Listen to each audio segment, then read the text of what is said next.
안녕하세요, 여러분. 60대 이후 소득 이야기에서 가장 많이 헷갈리는 게 뭔지 아십니까? 같은 돈인데 어떤 건 기초임금을 깎고 어떤 건 전혀 상관이 없습니다. 심지어는 어떤 돈은 많이 받을수록 손해고요. 어떤 돈은 벌수록 오히려 유리합니다.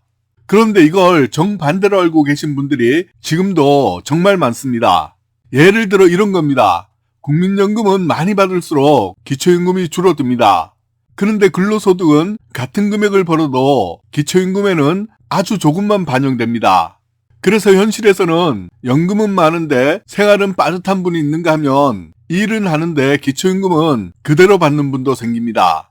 이 차이를 만드는 건 노력의 문제가 아니라 정보의 차이입니다. 오늘 영상은 일하면 손해다, 가만히 있어도 유리하다 이런 이야기 아닙니다. 오늘은 딱 이 세 가지만 보겠습니다. 이 소득은 있어도 괜찮은지, 이 소득은 오히려 유리한지, 이건 모르고 받으면 손해가 되는지 전부 정부 기준 그대로 정리해 드리겠습니다. 특히 2026년에 처음 기초임금 대상이 되는 1961년생 만 65세죠. 그리고 예전에 한번 탈락하고 포기하신 분들, 오늘 영상은 다시 판단해 보시라고 만든 영상입니다. 먼저 첫 번째로 있어도 거의 영향이 없는 소득입니다. 먼저 많이 걱정하지만 실제로는 큰 영향이 없는 소득입니다. 자녀가 주는 용돈이나 생활비, 기초임금 소득이 아닙니다. 부모의 기초임금과는 아무 상관없습니다. 단 한 가지만 기억하세요. 자녀 돈이 부모 명의 통장에 계속 쌓이거나 자녀 재산이 부모 명의로 넘어오면 그때부터는 부모 재산으로 계산될 수 있습니다. 하지만 일반적인 용돈, 생활비 지원은 전혀 문제 없습니다.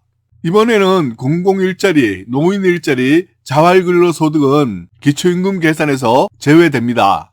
공공근로, 자활근로 중 받는 산재급여도 소득으로 보지 않습니다. 다만 일반 사업장 산재급여는 100% 반영됩니다. 일용직 근로는 한 고용주에게 3개월 미만 일하면 제외되고요. 3개월 넘으면 근로소득으로 바뀝니다. 장애인 수당, 국가, 참전유공자 생활지원금 모두 제외됩니다. 단 국민연금, 장애연금은 100% 반영됩니다.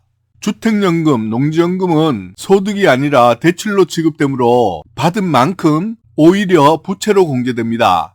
이 부분은 괜히 겁먹을 필요 없다. 이 정도만 기억하시면 됩니다. 그러나 핵심은 근로소득이 가장 유리한 이유를 말씀드릴게요. 이제 오늘 영상의 핵심입니다.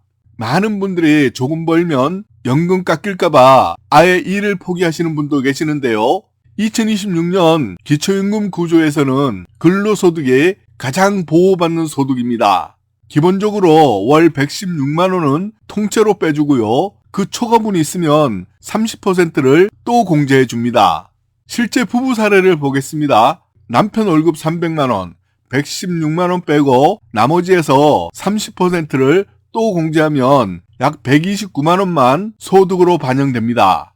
아내 월급이 200만원 같이 있어도 같은 방식으로 계산하면 약 59만원만 반영됩니다. 부부의 실제 소득은 500만원인데요. 기초임금에는 189만원만 들어갑니다. 그래서 일을 하는데 기초임금은 그대로 받는 구조가 충분히 가능합니다. 국민연금은 기준선을 넘으면 바로 영향을 받습니다. 이제 가장 중요한 부분입니다. 국민연금은 받는 순간부터 공제 없이 100% 소득으로 봅니다. 2026년 기준으로 국민연금 월 52만 5천원을 넘으면 기초임금이 감액이 시작됩니다. 이건 자동입니다.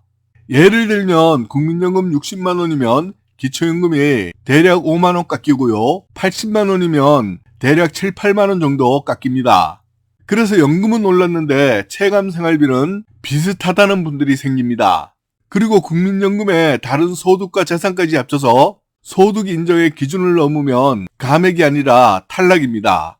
2026년 소득 인정의 기준은 단독 가구 약 247만원, 부부 가구는 395만 2천원이 됩니다. 이번에는 그 외 불리한 소득을 알려드릴게요. 꼭 점검해 두세요. 사적연금인 연금저축이나 연금보험은 공제 없이 100% 반영됩니다. 근로장려금도 받을 때는 도움이 되지만 공제 없이 소득으로 잡힙니다. 단독으로는 괜찮을 수 있지만 국민연금이나 이자 소득과 함께 계산해야 합니다. 실업급여도 마찬가지입니다.